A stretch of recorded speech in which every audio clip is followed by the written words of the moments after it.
Hi! Alongside boothill, we are also getting a rerun of Fuxuan in the second phase of version 2.2. Ever since release, Fuxuan has been praised as being the absolute best sustain unit in the game. However, it has been quite some time since then, and does that title still hold true? Many new units of the same and different roles has been released since her release, and is she still worth it to pull? So, before you pull for Fuxuan, here are 3 good things and 3 bad things about her.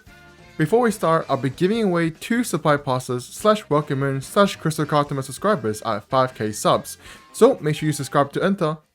If you don't know or forgot what she does, in a nutshell, Fuxuan is a quantum preservation unit that uses damage reduction and redirection to sustain your team.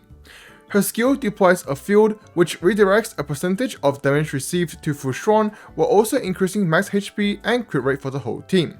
Her ultimate gains 1 stack of her talent and heals all allies, and her talent reduces damage taken for all allies while also healing herself when she drops below half HP, stacking up to 2 times.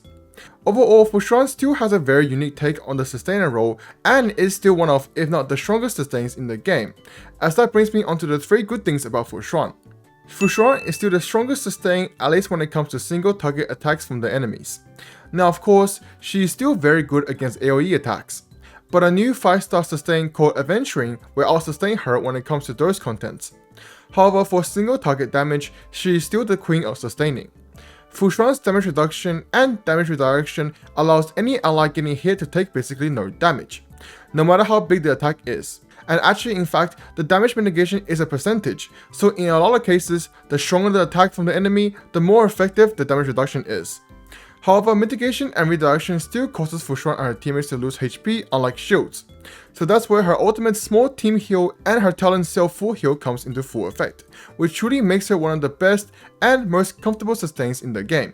In addition to a stupidly good sustain, she also brings other great benefits to her teams.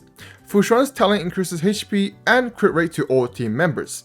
The HP increase is nice, but taking in consideration on how her kit works, extra bit of HP is really nice for both her own sustaining power and her teammates' survivability. Then for crit rate buff, it can go up to 12%.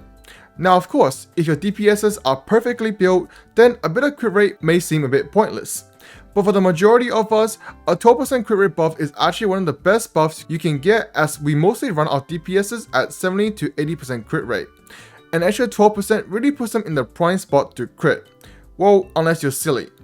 And her semi-frequent ultimate and basic attacks will actually contribute a meaningful damage to the enemy's toughness, which altogether makes her quite a useful unit that does just more than just sustaining your team.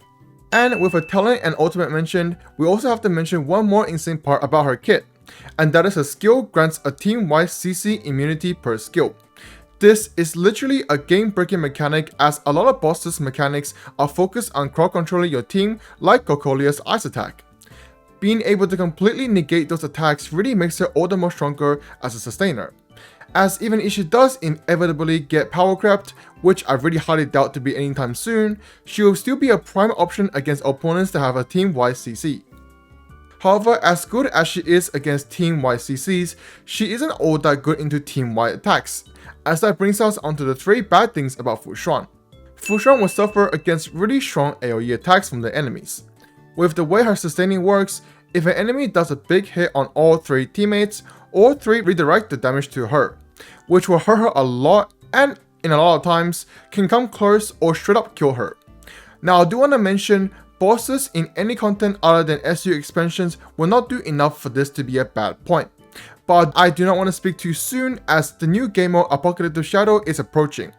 But nevertheless, the fact that Fuxuan is noticeably worse against AoE attacks compared to single target attacks is one that needs to be mentioned.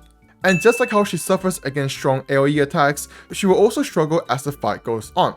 Now this is not too much of a problem if you do happen to have her signature Lycorn, but for those that don't have it, due to how Fuxuan's sustaining works, eventually any reasonably strong enemy will be able to chip down your team's HP bar.